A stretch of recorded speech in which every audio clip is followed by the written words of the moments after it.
हाँ जी, नमस्कार। आप सभी का एक बार फिर से बहुत बहुत स्वागत है परिपूर्णता क्लासेस की एक और शानदार नई कक्षा में। आज की इस कक्षा में हम सेकंड ग्रेड लीजिए या फिर रीट लीजिए या फिर थर्ड ग्रेड लीजिए, इन सभी के लिए एक हमारा महत्वपूर्ण बिंदु रहेगा या फिर महत्वपूर्ण हमारा टॉपिक रहेगा भाषाई कौशल एवं भाषाई कौशलों का विकास। हम प्रमुख रूप से हिंदी की जो शिक्षण विद्या है या फिर जो भी अपना पार्ट रहता है उसी के अंतर्गत ये सारी चीज़ें पढ़ रहे हैं। तो इसके अंतर्गत भाषा के प्रमुख रूप से कौशल होते हैं। जैसे कि भाषा के प्रमुख रूप से हम बात करें तो 4 कौशल होते हैं: लिखना, बोलना, सुनना, पढ़ना। ये सारे जो कौशल्स होते हैं, इन कौशलों का किस प्रकार से विकास किया जा सकता है, किस प्रकार से ये कौशल महत्वपूर्ण है भाषा के विकास के लिए, सारी चीज़ें हम इसके अंतर्गत देखेंगे। लेकिन ये कौशल भाषा के संदर्भ में देखें उससे पहले ये ज़रूरी बात आती है कि भाषा शब्द है, इस भाषा का ये अर्थ क्या होता है, ये ज़रूरी है जानना हमारे लिए। तो शुरू करते हैं यहीं से। देखिएगा, भाषा शब्द यूँ तो हमारे संस्कृत के भाष धातु से, कहाँ से, हमारे संस्कृत हैं, इस संस्कृत के कौन से, भाष धातु से। किस धातु से? भाष धातु से बना है। भाष धातु से बना है जिसका शाब्दिक अर्थ होता है स्पष्ट कहना। क्या कहना? स्पष्ट कहना। भाष शब्द, भाषा शब्द हमारे संस्कृत के भाष धातु से बना है जिसका शाब्दिक अर्थ होता है स्पष्ट कहना। अपने विचारों को प्रकट करने का सशक्त माध्यम भाषा ही है। अपने जो विचार हैं मन में प्रकट होते हैं, चाहे किसी प्रकार के विचार हों, इन विचारों को प्रकट करना यानी कि दूसरों के सामने प्रस्तुत करना, उनको समझाने लायक बातें करना, ये करने का जो सशक्त माध्यम होता है, ये माध्यम क्या होता है? आपकी भाषा होता है। ठीक है, समझ में आई ना बात? आप अपने जो विचार होते हैं, आपके मस्तिष्क में जिस कोई भी किसी प्रकार की बात आती है जो आप किसी को अपने विचार उन तक पहुंचाने चाहते हैं, अपनी भावनाओं को उन तक पहुंचाने चाहते हैं, तो इसके लिए आप किस माध्यम का इस्तेमाल करेंगे? तो भाषा का इस्तेमाल करेंगे। मैं जो ये बोल रहा हूँ, ये शब्द मेरे मुंह से निकल रहे हैं, यही इस शब्दों का समूह ही वह साधन है जिसके द्वारा मनुष्य अपने विचारों को आपस में आदान प्रदान करने का काम करता है। तो यही क्या अपनी भाषा है, समझे ना? सबसे पहले हम कुछ व्यक्ति हैं, इन व्यक्तियों की हम परिभाषा देखते हैं, ये किस प्रकार से भाषा को परिभाषित करने का काम करते हैं। एक व्यक्ति आता है जो कहता है ध्वन्यात्मक शब्दों द्वारा विचारों का प्रकटीकरण भाषा कहलाता है। ध्वनि के द्वारा जो शब्द निकलते हैं, उन ध्वन्यात्मक शब्दों के द्वारा क्या अपने विचारों का जो प्रकटीकरण यानी अपने विचार को प्रकट करना किसी के सामने, भाषा है। ये कौन कहता है? स्वीट महोदय कहते हैं। स्वीट क्या होती है? अगर आपकी ध्वनि स्वीट होगी, अपने विचार होंगे, तो शब्दों के द्वारा प्रकटीकरण क्या है? भाषा है। स्वीट महोदय के अनुसार, गुणे के अनुसार ध्वन्यात्मक शब्दों के द्वारा हृदयगत भाव और विचारों का प्रकटीकरण ही दिखेगा। बस फर्क इतना ही है स्वीट महोदय से कि गुणे कहता है हृदयगत भावों को, हृदयगत भाव और विचारों को। तो हृदयगत एक शब्द एक्स्ट्रा जुड़ता है, बाकी विचारों को ध्वन्यात्मक शब्दों के द्वारा प्रकटीकरण भाषा, ये स्वीट महोदय भी कहते हैं। वहीं ध्वन्यात्मक शब्दों के द्वारा हृदयगत भाव या विचारों का प्रकटीकरण क्या है? भाषा है। ये गुणे के अनुसार है। तो स्वीट महोदय और गुणे हमने देखा। फिर हम देखिए पतंजलि के अनुसार, जिस ध्वनि से पदों के अर्थ प्रतीत हो वे ध्वनि, वैसे ध्वनि तो बहुत प्रकार की होती है। अब जैसे कोई घंटा बजा दिया तो वो भी ध्वनि निकली, लेकिन वहाँ से सार्थक शब्द नहीं निकले, वहाँ से पद नहीं बने। तो जिस ध्वनि से पदों की अर्थ प्रतीत हो वह सार्थक ध्वनि शब्द है, और यह सार्थक ध्वनि ही भाषा है। पतंजलि महोदय ये बात कहते हैं कि जिस ध्वनि से पदों के अर्थ प्रतीत हो वह ध्वनि सार्थक ध्वनि होगी, जिसके पद से अर्थ प्रतीत हो वह सार्थक ध्वनि क्या कहलाएगी? अपने भाषा कहलाएगी। एस के देशपांडे के अनुसार देखें तो भाषा शिक्षण का संबंध केवल ज्ञान प्रदान करना है। भाषा शिक्षण का संबंध केवल ज्ञान प्रदान करना है, सूचनाएं प्रदान मात्र नहीं, बल्कि भाषा सीखने वाले को इन चारों विविध कौशलों में दक्ष बनाना है। एस के देशपांडे बड़ी बात कहते हैं कि भाषा शिक्षण का संबंध केवल ज्ञान प्रदान करने से नहीं है, बल्कि भाषा सीखने के इन चारों विविध कौशल, लिखना, बोलना, पढ़ना, सुनना, ये सारे जो हमारे प्रमुख रूप से हैं कौशल, इनके चारों की क्या करना है? दक्ष बनाना है। ये एस के देशपांडे के अनुसार। उपयुक्त जो परिभाषा है इससे स्पष्ट हो जाता है कि भाषा में अर्थ ग्रहण और अभिव्यक्ति दोनों निहित हैं। अर्थ ग्रहण यानी कि जब आप दूसरों के भावों को, अब अपने भावों को शब्दों के द्वारा अभिव्यक्त करोगे तो कोई तो उसका अर्थ ग्रहण करेगा, यानी कि कोई सार्थक ध्वनि के द्वारा आप शब्द निकालोगे, वही तो भाषा हुई। और भाषा के माध्यम से आप क्या करोगे, अपने अर्थ को किसी को ग्रहण करवाओगे, अपने आप को अभिव्यक्त करोगे, तो यही तो प्रोसीडिंग चलेगी ना। यही तो चीज़ें हमने इस परिभाषाओं में समझने का प्रयास किया है ना, समझे ना। चलिए भाषा की विशेषताएं देखें। तो इतने सारी चीज़ें देखने के बाद हम भाषा की विशेषता की तरफ बढ़ते हैं। क्या क्या चीज़ हमने पढ़ी हैं और क्या चीज़ हम नई एक्स्ट्रा का ऐड करते हैं वो भी देखेंगे। चलो सबसे पहले भाषा क्रियात्मक प्रधान विषय हैं। भाषा करके सीखी जाएगी, भाषा के द्वारा, भाषा क्या एक क्रियात्मक प्रधान विषय हैं, ये बात हमें स्पष्ट होना चाहिए, क्योंकि ये क्रिया के द्वारा ही आपको स्पष्ट होगी। कोई चीज़ करेंगे तो यह क्रियात्मकता को प्रधान देती हैं। भाषा एक व्यवस्था है जो अनुकरण के द्वारा सीखी जाता है। भाषा एक ऐसी व्यवस्था होगी जो अनुकरण, यानी कि आपने बोला कैसे कबूतर, तो जिस प्रकार से आप बोलते जाएंगे मैं सुनूंगा, तो सुनते सुनते आपकी मैं अनुकरण यानी कि नकल के द्वारा सीखने का प्रयास करूंगा। यही अपने क्या है भाषा की व्यवस्था, जिसमें अनुकरण के द्वारा सीखी जाती हैं। भाषा एक अर्जित संपत्ति है, यानी कि भाषा को अर्जन किया जा सकता है। जैसे कि आप धीरे धीरे जन्म से लेकर अपने चरणबद्ध आगे बढ़ते बढ़ते वातावरण के द्वारा, परिवार में, आपके समाज मोहल्ले से आप धीरे धीरे शब्दों का ग्रहण करते करते अपनी भाषा को सुदृढ़ करने का कोशिश करते हो। वही अपनी क्या है भाषा की अर्जित करने की संपत्ति कह सकते हैं। तो बात यह है, ले देखिए कि भाषा आपकी अर्जित संपत्ति है। भाषा परिवर्तनशील है, ये आप समझते हो कि जहाँ पर भी अलग अलग जगह पर जाओगे भाषा को बदलते हुए रूप देखोगे। समय के अनुसार, क्षेत्र के अनुसार हर जगह भाषा की परिवर्तनशीलता आपको देखने को मिलती है। आप यहाँ से कोस दूर जाओगे तो भाषा बदलेगी, आप यहाँ से कुछ समय बाद या आगे या पीछे जाओगे तो भाषा बदलती हुई दिखेगी आपको। हर भाषा का दूसरी भाषा में आप क्या देखोगे, प्रत्येक भाषा की संरचना दूसरी भाषा से भिन्न देखोगे आप, और एक दूसरे पे प्रभाव भी आते देखोगे। तो यहाँ पर सबसे बात स्पष्ट कि भाषा परिवर्तनशील है और भाषा की संरचना दूसरी भाषा से भिन्न होती है। भाषा सभ्यता के साथ विकास पाती है, भाषा सभ्यता के साथ विकास पाती है। जैसे जैसे सभ्यता का विकास होता है वैसे वैसे उसी के साथ वहाँ की भाषा का भी विकास होते जाता है। तो सभ्यता के साथ इसका विकास पाया जाता है। भाषा प्रतीकात्मक है तथा व्यवहारिक दक्षता है। भाषा प्रतीकों के द्वारा लिखी जा सकती है। भाषा के जैसे हम देख सकते हैं देवनागरी हिंदी भाषा की लिपि है, उसके द्वारा विशेष प्रतीक, जैसे क के लिए विशेष प्रतीक हम देखते हैं, तो भाषा प्रतीकात्मक है। और व्यवहारिक दक्षता है, यानी कि जिस प्रकार से आप जितना व्यवहार में आप उसे लोगे, जितनी आप दक्षता प्राप्त करोगे उतनी दक्ष होती जाएगी। प्रत्येक भाषा की संरचना दूसरी भाषा से भिन्न होती है। ये हम इंग्लिश, हिंदी, संस्कृत, उर्दू, मराठी, गुजराती कोई भी भाषा ले लो तो उनकी संरचना दूसरी भाषा से भिन्न देखोगे आप। भाषा संश्लेषणात्मक है। भाषा संश्लेषणात्मक से विश्लेषणात्मक की ओर बढ़ती हैं, यानी कि संयोग अवस्था से वियोग अवस्था की ओर बढ़ती है तथा स्थूल से सूक्ष्म की स्थिति में जाती हैं। तो धीरे धीरे क्या है आप वाक्य से अपने सूक्ष्मता की तरफ बढ़ोगे। पहले नॉर्मल चीज़ें वो समझोगे जिससे आपका काम चल जाए, धीरे धीरे आप सूक्ष्मता की तरफ बढ़ते हैं, यानी कि आप संयोग अवस्था से वियोग अवस्था धीरे धीरे व्याकरण की तरफ घुसते हैं। पहले आप व्याकरण नहीं सीख रहे, पहले आप सिर्फ बोलना सीख रहे हैं। धीरे धीरे आप इस प्रकार से उसका पोस्टमार्टम करने की कोशिश करते हो। तो संयोगात्मक से वियोगात्मक अवस्था की तरफ, संश्लेषण से विश्लेषण की तरफ, स्थूल से सूक्ष्म की तरफ बढ़ने वाली विशेषता भाषा की देखने को मिलती है। भाषा शिक्षण में आगमन से निगमन के और शिक्षण सूत्र उपयोगी हैं।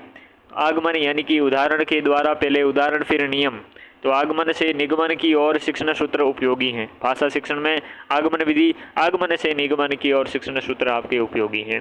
भाषा शिक्षण में बहुमुखी विकास का अभिप्राय सभी विषयों के शिक्षण में भाषा पर बल देने से है। भाषा शिक्षण में बहुमुखी विकास का अभिप्राय अगर हम समझे कि क्या होगा कि भाषा बहुमुखी विकास है, इस बहुमुखी विकास का अभिप्राय सभी विषयों के शिक्षण में भाषा पर अपने क्या है बल देने से हैं। तो सभी विषयों के शिक्षण में क्या भाषा पर बल देना बहुमुखी विकास है। आप कोई भी विषय पढ़ रहे हैं, आपकी भाषा आपकी क्या है सुदृढ़ होती जा रही है, तो ये हुआ आपके बहुमुखी विकास, यानी कि सभी विषयों के शिक्षण में भाषा पर बल देने से हैं। ठीक है, अब देखेंगे भाषा के रूप। भाषा की अगर हम रूप देखें यहाँ पर, तो भाषा के रूप देखने से हमें पता चलता है भाषा के दो रूप आपको देखने को मिलता है। एक है मौखिक भाषा, जैसे मुख के द्वारा बोले जाने वाली कौन सी मौखिक, एक लिख कर अपने आप को बयां करना है लिखित कहलाता है, लिखित भाषा कहलाता है। तो भाषा के दो रूप आपको देखने को मिलता है, एक मौखिक एक लिखित। ठीक है, तो भाषा के दो रूप आपको देखने को मिलते हैं, एक लिखित एक आपके कौन सा मौखिक।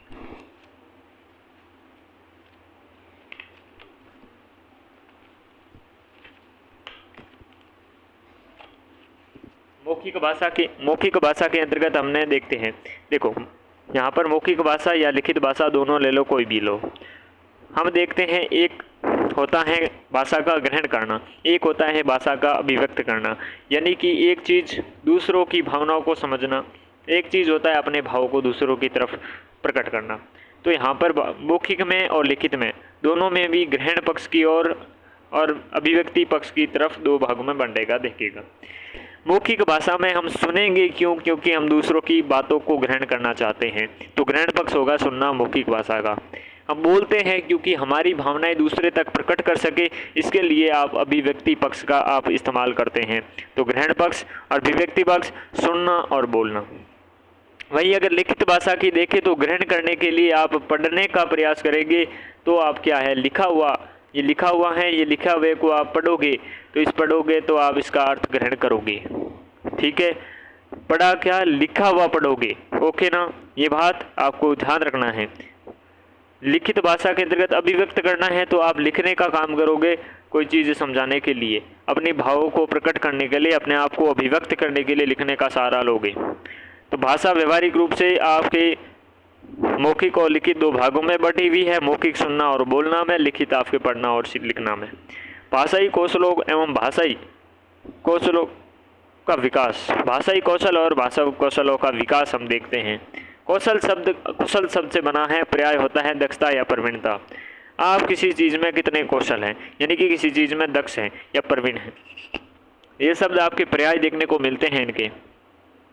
यानी कि अगर आप बोलने में बहुत अच्छा है तो आपका बोलने का यानी कि आपका कौशल बहुत अच्छा है, यानी कि आप उस चीज़ में महारत हासिल करते हैं, अपनी आप पकड़ आप सुदृढ़ करते हैं, तो आप उसमें कुशल हैं। यानी कि एक ठीक ठाक पैमाने पे आप खरा उतरते हैं। जैसे कि आपको 2 और 2 4 पता है, आपको मल्टीप्लिकेशन आता है, आपको डिवाइडेशन आता है आपको, तो आप ठीक ठाक आपका कौशल उसमें कह सकते हैं। धीरे धीरे आपकी कुशलता की तरफ बढ़ते हैं। एक कोई खास पैमाना हम इतना इस्तेमाल कर सकते हैं कि आपको बेसिक चीज़ें आती है, उसके अंदर आपको उसके अंतर्गत कौशल माना जाएगा। भाषा के 4 कौशल होते हैं जिनका मनोवैज्ञानिक और स्वाभाविक क्रम है। वो क्रम है आपका सुनना। सबसे पहले आप सुनना शुरू करेंगे, उसके बाद सुना हुए को बोलोगे, बोलने के बाद सही मनोवैज्ञानिक और स्वाभाविक क्रम है पढ़ना। पहले पढ़ोगे फिर आप लिखोगे, पढ़ने के बाद लिखा जाता है, क्योंकि आप पढ़ोगे तो क्या कबूतर पता चलेगा, फिर आप उसको क्या कबूतर लिखने का प्रयास करोगे। सुनना और बोलना भाषा के बुनियादी कौशल है। पूछे बुनियादी कौशल कौन से हैं भाषा के, तो सुनना और बोलना, ये चीज़ पहले आती हैं, क्योंकि मौखिक भाषा का इस्तेमाल हम सर्वप्रथम करते हैं और यही सृष्टि का विधान रहा है कि पहले मौखिक भाषा प्रचलन में आई और फिर आपके लिखित आई। तो पहले सुनोगे, सुनने के बाद बोलना का स्टार्ट करोगे, क्योंकि अनुकरण करोगे तभी आपको शब्द मिलेंगे कि आप बोलोगे क्या। इन कौशलों को भाषा शिक्षण के प्रयत्न, अवयव, लक्षिता, दिगम विशेष रूप से नाम से भी जाना जाता है। इन कौशलों को आपके भाषा शिक्षण के प्रयत्न हैं, अवयव हैं एवं आपके लक्षिता, दिगम विशेष के नाम से भी जाना जाता है। भाषा शिक्षण कौशलों का प्रयोग कक्षा के अंदर और कक्षा के बाहर दोनों प्रकार से किया जाता है। आप कक्षा के अंदर है तो भी कर रहे हैं, परिवार में चले गए हैं, समाज में कहीं किसी प्रोग्राम में कहीं से भी जाते हैं, तो कक्षा के बाहर भी इनका आप प्रयोग करते हो।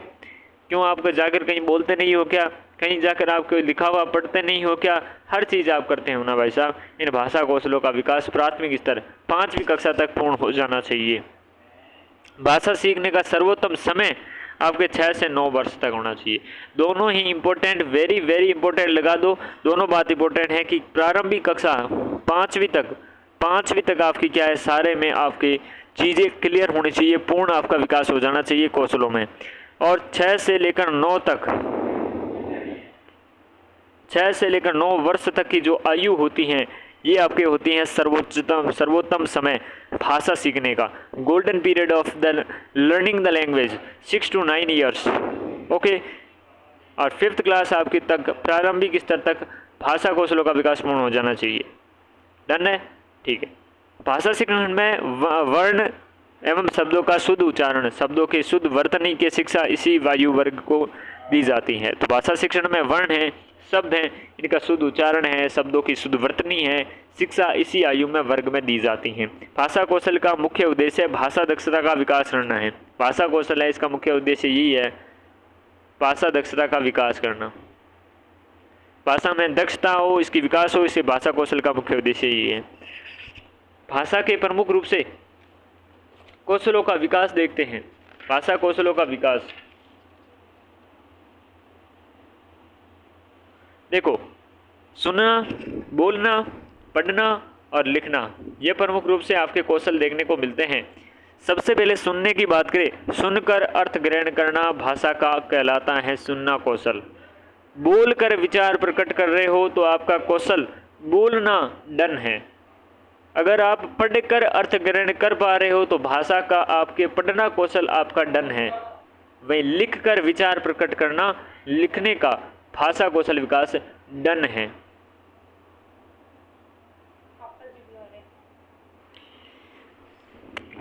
तो यहाँ पर सबसे पहले हमने ये चीज़ भी देख ली थी, सुनना और पढ़ना भाई साहब ग्रहणीयतात्मक या ग्राह्यतात्मक कौशल होगा। बोलना और लिखना आपका अभिव्यक्तात्मक कौशल या अभिव्यंजनात्मक कौशल होगा। ठीक है, सबसे पहले सुनने वाले हमारे मूलभूत कौशल है, उस कौशल की तरफ से हम स्टार्ट करेंगे।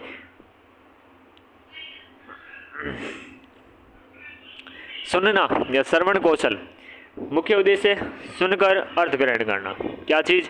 सुनकर अर्थ ग्रहण करना आपके सुनना श्रवण कौशल होगा। कोई चीज़ को सुना, उस चीज़ को सुनकर आपने कोई बात बोली, कोई वाक्य बोला, उसको सुनकर अर्थ ग्रहण किया कि इस बात का क्या अर्थ हो सकता है, इस बात पे क्या रिएक्ट करना है आपको, यही इसका मुख्य उद्देश्य है। सुना, उसको अर्थ ग्रहण करा, ये सुनना कौशल हुआ। भाषा दक्षता का प्रारंभिक या प्राथमिक कौशल है।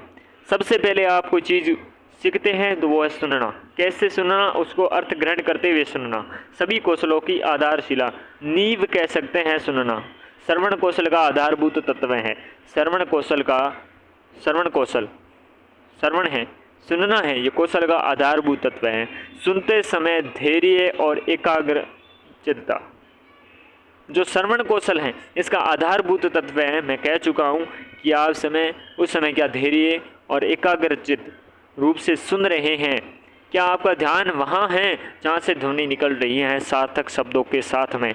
क्या उसका आप अर्थ ग्रहण कर पा रहे हो? तो ये आप क्या है, श्रवण कौशल है। वक्ता जिस अभिप्राय या उद्देश्य से अपने विचारों को मौखिक अभिव्यक्ति कर रहा है, यानी कि अपने जो भाव प्रकट कर रहे हैं, वो अभी अपनी दुखान की स्टोरी सुना रहे हैं। भाई मेरे साथ तो ये हो गया, मेरा तो धोखा हो गया, मेरे साथ कट गया, और आप दांत निकाल रहे हैं। क्यों? क्योंकि आपको उस बात की गंभीरता नहीं समझी, आपने उस बात को समझा ही नहीं, आपके अंतर्गत वो कौशल ही विकसित नहीं है। वो कहे राम और आप सुनो वो बात हो गई, समझे? वो क्या, रावण। ठीक है, सुनने के समय धैर्य, एकाग्रचित और जो व्यक्ति अभिप्राय या उद्देश्य से अपने विचारों को मौखिक अभिव्यक्त कर रहा है, उस बात को पूरी तरह से ध्यानपूर्वक सुनकर उसी अभिप्राय को ग्रहण करने की कौशल सुनना कौशल है। श्रवण मुख्य रूप से एक मानसिक क्रिया है। ये सारी क्रिया मानसिक रूप से होती हैं, तो श्रवण मुख्यतः क्या है, एक मानसिक क्रिया है। श्रवण में आपके किसी कथन को ध्यानपूर्वक सुनी हुई बात पर चिंतन मनन करने, अपना मंतव्य स्थिर करने, तद अनुसार आचरण करने जैसे जटिल प्रक्रियाएं मानसिक रूप से आप सम्मिलित होती हैं और वो चीज़ आप करते हैं। तो सारी चीज़ आप मन में करते हैं, सुनते ही आप मन में रिएक्ट कर रहे हैं, तो आपका इस समय मानसिक रूप से आप सक्रिय रहते हैं। श्रवण में किसी भी कथन को ध्यानपूर्वक सुन रहे हो, सुनी हुई बात पे चिंतन मनन कर रहे हो, उसका मंतव्य स्थिर करने हो, तद अनुसार आचरण करते हो, सारी जो जटिल प्रक्रिया होती है वो आप चटाम से कुछ सेकंडों में कर पा रहे हैं, तो आप इस कार्य में कुशल है। प्रारंभिक अवस्था में बालक सुनी हुई ध्वनियों का चिंतन मनन करते हुए अनुकरण करके बोलता है। अर्थात प्रारंभिक अवस्था में बालक भाषा श्रवण, निरीक्षण और अनुकरण द्वारा सीखता है। तो भाषा श्रवण करता है, सुनता है, निरीक्षण करता है, यानी कि देखता है, जांच पड़ताल है कैसे वो शब्द बोल रहा है, उस शब्द बोले हुए का क्या भाव है, किस प्रकार से उसका रिएक्ट करता है, धीरे धीरे वो सुनने है, समझता है, अनुकरण करता है, नकल के द्वारा उसका सीखता है। विश्लेषणात्मक श्रवण में श्रुत सामग्री में प्रस्तुत विचारों पर तुलनात्मक दृष्टि से विचार किया जाता है तथा पूर्व अनुभव के आधार पर मूल्यांकन करके निष्कर्ष निकाले जाते हैं। विश्लेषणात्मक जो श्रवण है, इसमें श्रुति जो सामग्री होती है, प्रस्तुत विचारों का तुलनात्मक दृष्टि से विचार किया जाता है, पूर्व अनुभव के आधार पर मूल्यांकन करके निष्कर्ष निकाला जाता है। ये कहलाता है विश्लेषणात्मक श्रवण। सुनी हुई सामग्री है, उस सामग्री में प्रस्तुत विचार हैं, उस पर तुलनात्मक रूप से आप विचार करते हो, पूर्व अनुभव के आधार पर मूल्यांकन करते हो कि इस बात का क्या अभिप्राय हो सकता है, पहले के आप अनुभव यूज करते हैं कि ऐसे बात हुई थी तो उसका क्या चीज़ थी, क्या इमोशंस थे, तो करके निष्कर्ष निकालते हैं। समझे? तो विश्लेषणात्मक श्रवण में ये चीज़ करते हैं। सुनना कौशल के उद्देश्य क्या है, बात हमने कर ली है। अब फटाक से अगर हम उद्देश्य देख लें, कोई दिक्कत नहीं होगी। मनोयोग से सुनने की योग्यता का विकास करना। आप मनोयोग यानी कि अपने मन को पूर्ण योग संतुलित करके उसकी बात किसी को कह रहा है तो उसकी सुन रहे हो, सुनने की योग्यता का विकास करना, जैसे आप क्लास सुन रहे हो अभी। दूसरी बात, श्रुत सामग्री के अर्थ को समझना, सुनकर विचारों को ग्रहण करना। अब हम बात कर रहे हैं, रामायण पढ़ रहे हैं, आपको रामायण की कथा ही समझ में नहीं आ रही है, समझ रहे हो, सुन के विचार कर रहे हो, ग्रहण कर रहे हो कि रावण पापी क्यों था, क्या था, कौन किसकी पत्नी है, कौन पापी है, कौन धर्मी है, क्या धर्म है, क्या पाप है, क्या पुण्य है, सारी चीज़ समझ पा रहे हो तो श्रुत सामग्री के अर्थ को समझ रहे हो, सुंदर के विचार को ग्रहण कर रहे हो, तो ये आपका सुनने का कौशल का उद्देश्य है। वक्ता के कथन में निहित व्यंग्य, विनोद आदि को समझना। मैं कह दूँ, आप आए पूछे कि मैं कैसा लग रहा हूँ, मैं कह दूँ बड़ा सुथरा लग रहा है, और फिर एक मुस्कुराहट भी उसके पीछे छोड़ दूँ और वो ऐसे मोर की तरह नाचता रहे, मैं तो सुंदरा लग रहा हूँ, सुथरा लग रहा हूँ क्योंकि ये सब कह रहे हैं, और जो पीछे उसकी जो हंसी थी, उसने हाव भाव नहीं देखी, मेरे कहने का जो तरीका था वो नहीं देखा, तो वक्ता के जो कदर में निहित व्यंग्य है, विनोद है आदि को भी समझना सुनना कौशल में आता है। विचारों, भावों और तथ्यों का परस्पर संबंध समझ सकना। विचार हैं, भाव हैं, तथ्य हैं, इन सबों के परस्पर संबंध आपके समझ सकना, ये भी सुनने के कौशल का उद्देश्य रहता है। वक्ता की बात को आलोचनात्मक दृष्टि से सुनना व समझना, यानी कि इसके बात के क्या गुण हैं, क्या दोष हैं, क्या सारी चीज़ें हैं, ये सुनना, ये समझना, ये भी आपके सुनना कौशल के उद्देश्य रहता है। छात्रों की वक्ता की बातों को ध्यानपूर्वक सुनने की आदत का विकास करना। छात्रों में वक्ता की बात है जो बोल रहे हैं, तो छात्रों में क्या है, बातों को ध्यानपूर्वक सुनने की आदत का विकास करना, इसका प्रमुख सुनना कौशल का उद्देश्य रहता है। श्रुत सामग्री के रुचिकर अंशों को पहचानने की योग्यता विकसित करना। तो सुनी हुई सामग्री है, उसमें रुचिकर अंश कौन सा था, मैंने जोक सुनाया, जोक मतलब बात कर रहा हूँ, बात कहते कहते जोक सुना रहा हूँ, और फिर जहाँ पर जोक नहीं था वहाँ पर वो हंस रहा है, और जहाँ जोक था वहाँ पर अरे बाप रे ये कैसे हो गया, ऐसे करके बैठ रहा है, यानी कि उसमें रुचिकर अंश है वो भी नहीं पहचान पा रहा है। तो ये पहचानना भी एक सुनना कौशल का उद्देश्य रहता है। श्रुत सामग्री का सारांश ग्रहण करने की योग्यता का विकास करना। जो सामग्री, जो चीज़ उसने सुनी, सारांश की बात क्या थी, बात पूरी ये थी, ये थी, ये थी, घुमा के पूछा कि लास्ट में सीता जी कौन थी, कि रावण की बेटी, सारांश नहीं निकाल पाए। या फिर ऐसे देखो कि कोई बात कही गई, कोई मैंने मोरल ऑफ स्टोरी सुनाई, आप उसका मोरल सारांश नहीं ग्रहण कर पा रहे हो, तो बात कही भी धूड़ है। ठीक है, यानी कि कुल मिला के बात है, सारांश ग्रहण करना चाहिए। कोई बात कही, उसका सारांश यानी कि मोरल ऑफ द स्टोरी क्या है, ये सारांश ग्रहण कर पा रहे हो, तो श्रुत सामग्री का ये उद्देश्य आपके सफल होगा। छात्रों को साहित्यिक गतिविधियों में भाग लेने और सुनने के लिए प्रेरित करना, ये कौशल का सुनना कौशल का उद्देश्य है कि छात्र साहित्यिक गतिविधियों में भाग ले, सुने। यही तो, क्योंकि हम हम पढ़ रहे हैं हिंदी साहित्य, या हम पढ़ रहे हैं हिंदी की शिक्षण विद्या पढ़ रहे हैं, तो साहित्य की बात क्यों नहीं करेंगे, उसमें भाग लेने, सुनने के लिए प्रेरित करना। वक्ता के मनोभावों को समझने की निपुणता विकसित करना। क्या वक्ता जो बोल रहा है उसके मन के भाव, उस शब्दों के द्वारा, सार्थक शब्दों के द्वारा क्या निकल रही है, ये आपके समझने की निपुणता विकसित होनी चाहिए। श्रवण के प्रकार देखेंगे अब। सुनने के कौशल के आशय केवल यह नहीं कि बालक ध्वनि को सुनने में पारंगत हो, कि बस एक सीटी बजी के, कहाँ से बजी के, उस दिशा से बजी, मुझे पता है भाई, मैंने नहीं देखा, ये चीज़ है कि कहीं भी आवाज़ सुन रहे हो, इसमें बड़े पारंगत हो गए हो कि कान की ठेठी कम ने कर दी है मैंने। ये नहीं, वह जो कुछ सुने उसे समझे, उसका अर्थ ग्रहण करे, याद रखे, उसके अनुसार कार्य करे अथवा उस पर अपनी प्रक्रिया प्रकट करे। मैं कह रहा हूँ सावधान, क्या सुना है मैंने, वो सावधान की पोजीशन में नहीं आ रहा हूँ, अर्थ ग्रहण नहीं कर पा रहा हूँ, याद ही नहीं रख पा रहा हूँ क्या बोला है इसने, तो ये चीज़ें नहीं हो सकती। ये श्रवण के आप प्रमुख रूप से हम देख रहे हैं।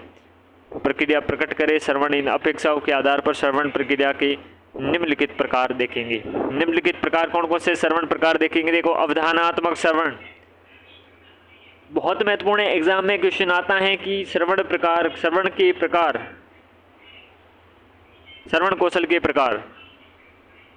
तो अवधानात्मक श्रवण देखो, श्रुत सामग्री को ध्यानपूर्वक सुनकर उसके मुख्य तत्वों, विचारों, आदेशों, निर्देशों तथा वार्तालाप के सूत्रों के आदि को ग्रहण करना अवधानात्मक श्रवण के विकास के आपके शिक्षार्थियों को श्रुत सामग्री के मुख्य बिंदु सुनने।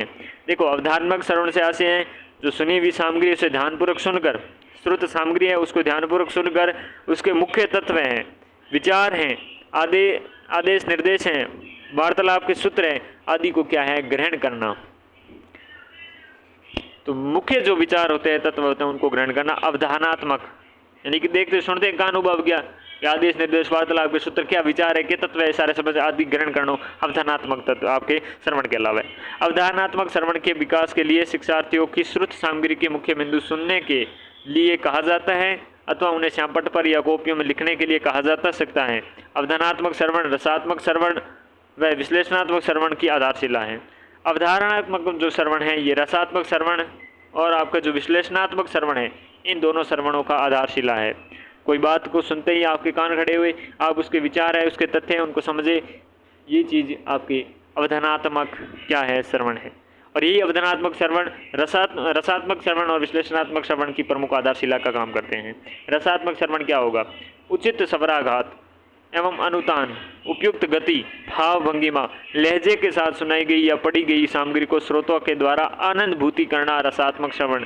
किसी चीज़ का रस लेना, कोई बंदा किस स्वराघात में, यानी कि किस स्वर, कोई चीज़ को कितनी आप पोलाइटली बोल रहे हो, किस शब्द का कैसे इस्तेमाल कर रहे हो, ध्वनि का कम ज़्यादापना करना आपके, अनुतान उपयुक्त गति से आप बोल रहे हो, भाव भंगिमा आपकी कैसी है, किसी चीज़ को आपके बोलकर आपके फेशियल एक्सप्रेशन कैसे निकल रहे हैं, लहजा किस प्रकार का है, सुनाई गई पढ़ी गई सो ये सारी सामग्री है।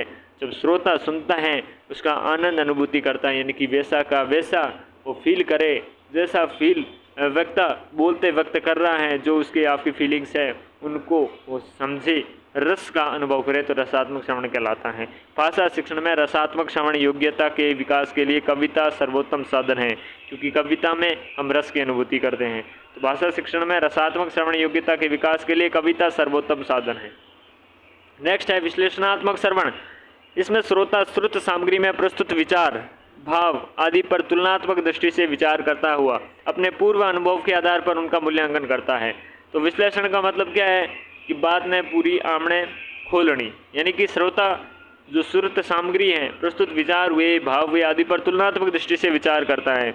आप बात गई तो क्यों गई, के काम गई, मिन्नी क्यों गई, दूजे ने क्यों नहीं गई, यह सारी चीज़ें जब आवे और के भी अभिप्राय हो, ये सारी बात अपने पूर्व अनुभव के आधार मत बी टेम में एडी बात गई जिन्हें भजमण दो गदीट गा दिया, यानी कि दो थप्पड़ गा दी, तो बचा अपन के बात आप के विश्लेषण करा भी चीज़ को, उनको मूल्यांकन कराएंगे। आज ही लेजे में आपको कोई बात गई है तो इनको भविष्य में क्या चीज़ हो आपने कनेक्शन हो सके, तथा निष्कर्ष निकाला। भाषा शिक्षण को विश्लेषणात्मक श्रवण के विकास के प्रति सजग रहना चाहिए, क्योंकि सामाजिक व्यवहार में हम विश्लेषणात्मक श्रवण की अपेक्षा रखते हैं। अब समाज के व्यवहार में ये वह गया नहीं गया, आपकी कोई बात गई है, भी बात को विचार आदि करा गया क्यों गई, तो ये विश्लेषणात्मक श्रवण है। ओके, रस की अनुभूति तो आपने प्रमुख रूप किन है, साहित्य में ले रहा तो मजो ले रहे, अभी बात रो स्वाद आना चाहिए, ये बार बात गई है तुम्हें बात में भाव भंगिमा के हो, कोई चीज़ है, नाटक वगैरह देखा या फिर कोई फिल्म देखा, तो सारी चीज़ें रसात्मक श्रवण में आवे। लेकिन विश्लेषणात्मक श्रवण थारा जरूरी है कि समाज में बैठा हो, कोई बात कह रही हो, कि बात क्यों कह रही हो, सारी चीज़ें अगर थे विश्लेषण तुलना कर पा रहा हो, अपना अनुभव इस्तेमाल कर रहा हो, फिर मूल्यांकन कर रहा हो, निष्कर्ष निकाल रहा हो, तो विश्लेषणात्मक श्रवण है।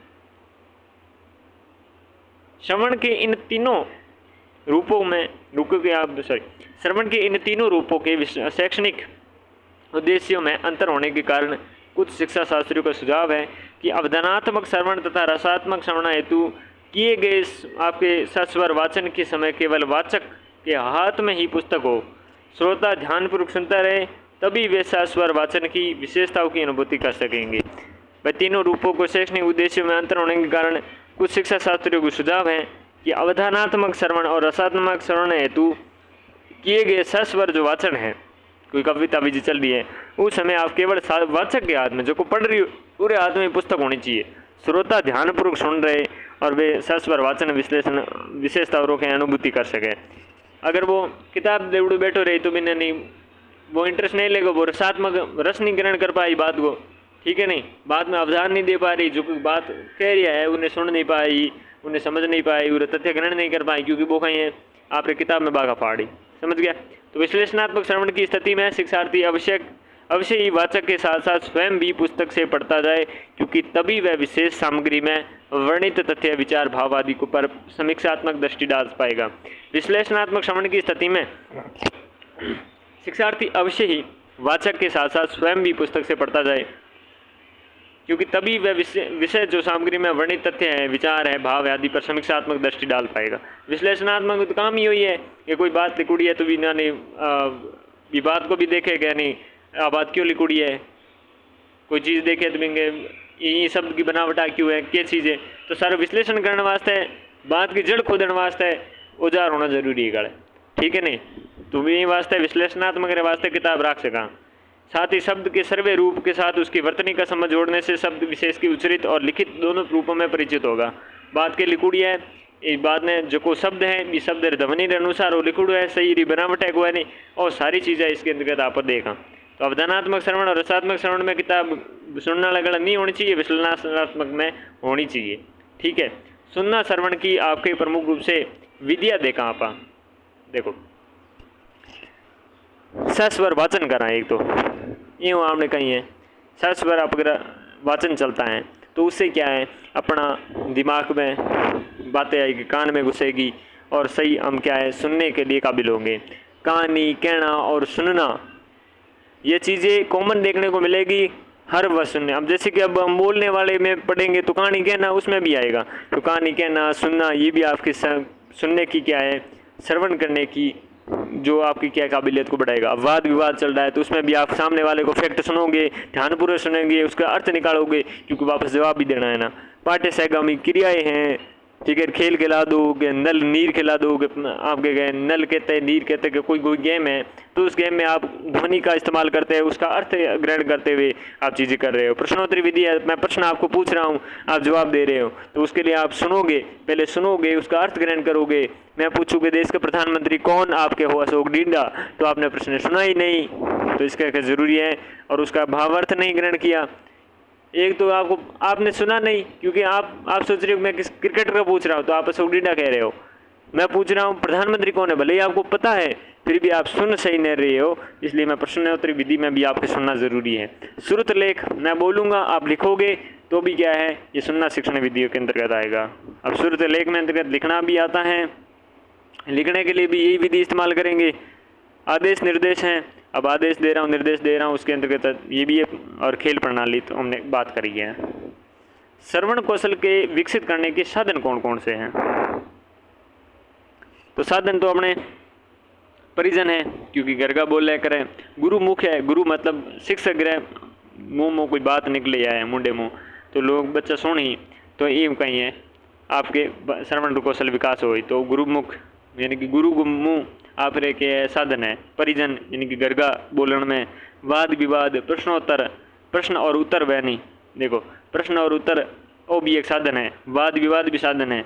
बाल गीत, आपके बाल गीतों और माध्यमों कोई चीज़ें सुनो, उन्हें अर्थ ग्रहण करो, कविता पाठ करो, सस्वर वाचन करो, कहानी सुनो, श्रुत लेखन करो। ग्रामोफोन आपके टेप रिकॉर्डर है वो भी इस्तेमाल आप करो। आकाशवाणी है, रेडियो होनो, दूरदर्शन और सिनेमा है, दूरभाष और टेलीविज़न है, सामान्य वार्तालाप और आशु भाषण है, ये सारे आपके क्या है साधन है।